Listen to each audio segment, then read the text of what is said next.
Thank you very much, Your Excellency Volker Turk, the High Commissioner for Human Rights, Excellencies, Heads of State and Government, distinguished delegates, Mr. President. It is a great pleasure to address this high-level segment of the 58th session of the Human Rights Council. On behalf of the government and the people of the Republic of South Africa, I extend our warmth greetings. Last week, South Africa hosted the first meeting of foreign ministers of the G20 to concretize our work program during our presidency. The significance of South Africa's G20 presidency is that for the first time, the G20 summit is being hosted on the African continent. South Africa has chosen the theme of solidarity, equality, and sustainable development to deepen international cooperation and bolster global partnerships. We view our presidency of the G20 as an opportunity to rebuild trust, reaffirm our commitment to multilateralism, and addressing the multiple crises facing the world today.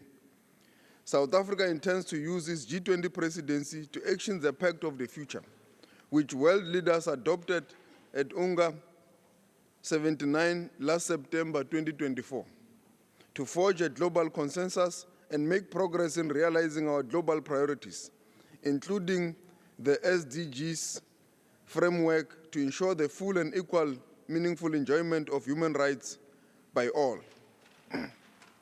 Mr. President, the theme and the focus of our G20 presidency finds expression in the 1948 Universal Declaration of Human Rights, which inspired South Africa's 1955 Freedom Charter, a visionary document that informed the struggle for a united, non-racial, non-sexist, and a democratic society.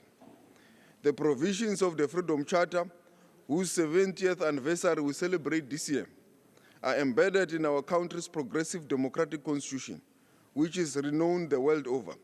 The letter and the spirit of the Freedom Charter continues to inspire South Africa's participation and engagement with the Human Rights Council.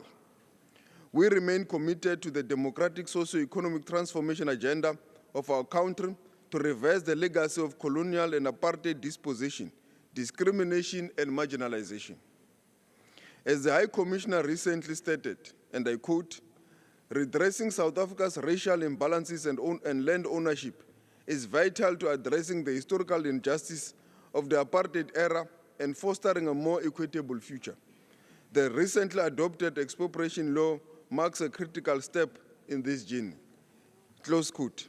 Indeed, our Constitution enjoins us to build a just, equitable South Africa in which all share in its prosperity. It is for this reason that we champion equality and non-discrimination in this Council, including efforts to combat racism, racial discrimination, xenophobia, and related intolerance. In this context, we urge this Council to leverage the 60th anniversary of the International Convention on the Elimination of All Forms of Racial Discrimination to conduct an honest assessment of the extent to which we have managed to contribute to attain our aspirations of a world free from these scourges. In order to intensify our efforts, equality in preparing to mark the 25th anniversary next year of the adoption of the Durban Declaration and the Program of Action, the international community must double efforts to ensure the full implementation thereof through practical steps and actions. Similarly, the 80th anniversary of the United Nations, its Charter, and the 30th anniversary of the Beijing Declaration and Platform for Action should serve as an inspiration to combat other forms of discrimination, so that we can assure the realization of the inherent dignity and the equality and inalienable rights of all members of the human family. Accordingly, South Africa reaffirms the importance of gender equality and women's rights and the important role that women play in ensuring peace, security, development, and prosperity for humanity. Mr. President, as a beneficiary of international solidarity, today South Africa is able to assume its rightful place in this Council as a responsible member of the human family.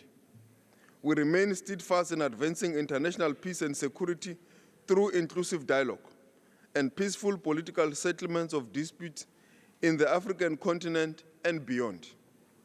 Similarly, South Africa will never tire in standing side by side in support of the people of Palestine and Western Sahara in their struggles for freedom and self-determination against occupation.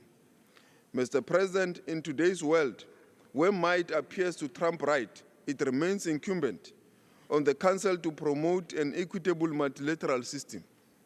South Africa will therefore continue to advocate for the reform of the global governance institutions to protect human rights for all everywhere.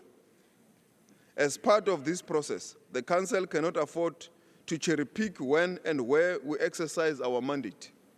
We must respond to all violations and abuses, regardless of who and where they are committed. In doing so, we will be making our contributions towards attaining the requisite balance between human rights, peace and security, and sustainable development. I thank you.